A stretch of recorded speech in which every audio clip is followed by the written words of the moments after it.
जो fuel hoarding वगैरह की जा रही है। फिलहाल मैं लोगों को ये यकीन दिलाना चाहता हूँ कि किसी चीज़ की अभी कमी नहीं है, होर्डिंग की कोई ज़रूरत नहीं है, ना यहाँ पे किसी को ब्लैक मार्केटिंग करनी चाहिए।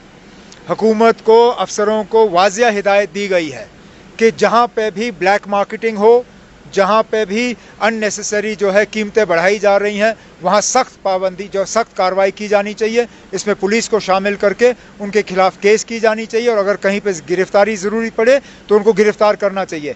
अगर कहीं पे भी, मैं आप सबके ज़रिए लोगों को ये कहना चाहता हूँ, अगर कहीं पे भी ब्लैक मार्केटिंग की शिकायत आ रही है, मेहरबानी करके हुकूमत तक वो शिकायत पहुँचाइए ताकि हम उनके खिलाफ कार्रवाई करें। श्रीनगर जम्मू का हाईवे बंद है, मुगल रोड फ़िलहाल खुला है। मुगल रोड के ज़रिए अगर ज़रूरत पड़े तो हम सामान ला सकते हैं, लेकिन आज भी हमें उम्मीद है कि 1-2 दिन के अंदर अंदर कम से कम वन वे ट्रैफिक के लिए हम हाईवे रिस्टोर कर लेंगे। मैं अभी आप लोगों से बात करने के बाद मौके पे खुद रामबन जा रहा हूँ, वहाँ पे हालात का जायज़ा लेने के लिए, अफसरों के साथ मीटिंग करने के लिए, और जो भी वहाँ पे हमें हिदायत देनी होगी हम दे देंगे।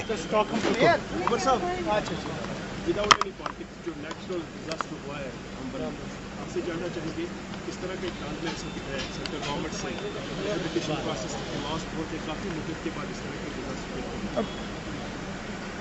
के रामबन के जो रिपोर्ट्स आ रहे हैं वहाँ वाकई कुछ इलाकों में हालत बहुत ख़राब है, ख़ासकर हाईवे के इर्द गिर्द। कल मैंने मौके पे डिप्टी सीएम साहब को भेजा था, मुकामी जो हमारे एमएलए 2 हैं रामबन के और बानीहाल पे के, वो भी मौके पे मौजूद हैं। कोशिश की जा रही है कि फौरी तौर जो है, एक तो हाईवे को हम रिस्टोर करें, हाईवे के रेस्टोरेशन के साथ साथ जो रेजिडेंशियल एरियाज़ इन पस्सियों में जो हैं बह गए हैं उनको हम किसी तरह जो है रिस्टोर करें। रिलीफ जो है उसका इंतज़ाम किया जा रहा है और मरकज़ से बात की जा रही है कि नेशनल डिज़ास्टर फोर्स जो है उनको भी वहाँ पे मौके पे भेजा गया है। प्राइम मिनिस्टर्स रिलीफ फ़ंड और बाकी रिलीफ फंड्स को भी टैप किया जाएगा ताकि जहाँ जहाँ नुकसान हुआ है उस नुकसान का मुआवजा जो है लोगों को मिले। उमर साहब, कोर्ट से बढ़कर कोई चीज़ नहीं, सब एहतराम करते हैं। उसी एहतराम को मद्देनजर रखते हुए आपकी गवर्नमेंट ने जो वक्त है सुप्रीम कोर्ट तक लिया, गवर्नमेंट ने नहीं ना, पार्टियों ने लिया है, नेशनल कॉन्फ्रेंस पार्टी ने लिया है। अनफॉर्चुनेटली जो झारखंड के एमपी दूबे साहब ने जो स्टेटमेंट दिया, अगर सुप्रीम कोर्ट सब करेगी तो पार्लियामेंट किस लिए है? और अना देखिए, उसके बाद बीजेपी के प्रेसिडेंट ने कहा ये इसका इंडिविजुअल बयान है, हम अब जब बीजेपी के प्रेसिडेंट ने अपने एमपी के बारे में कहा है तो उसके बाद और टिप्पणी करने की ज़रूरत क्या है? हर किसी का अपना रोल होता है। सुप्रीम कोर्ट को ये इख्तियारात दिए गए हैं कि वो मरकज़ का कुछ किया हुआ या किसी भी गवर्नमेंट का कुछ किया हुआ जो है उसको रिव्यू करें। क्या 370 के मामले में हम सुप्रीम कोर्ट नहीं गए? 370 ने पार्लियामेंट के काम को वहाँ रिव्यू किया।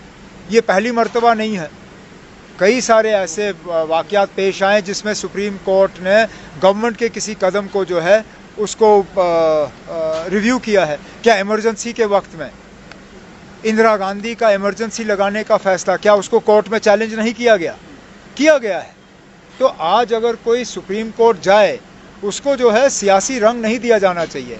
कोर्ट की अपनी ज्यूरिसडिक्शन है, लेजिस्लेचर की अपनी ज्यूरिसडिक्शन। शायद इसीलिए पीडीपी ने कहा कि नेशनल कॉन्फ्रेंस कमज़ोर पड़ गई, इसलिए इसमें हम किस में कमज़ोर पड़े? कोर्ट में ले लिया, रेजोल्यूशन नहीं देगी ना।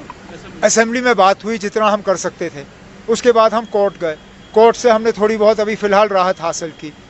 इसमें और आपको मतलब एतराज़ क्यों? रिजल्ट्स नेगेटिव निकल रहे हैं। कहाँ से नेगेटिव निकल रहे हैं? अब कम से कम सुप्रीम कोर्ट ने 2 चीज़ों पे बात करके मरकज़ को मजबूर किया कि वो 2 कदम पीछे हटे।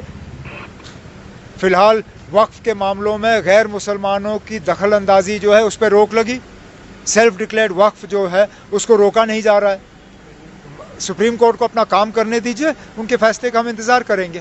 सर, इस नेचुरल कैलेमिटी के बाद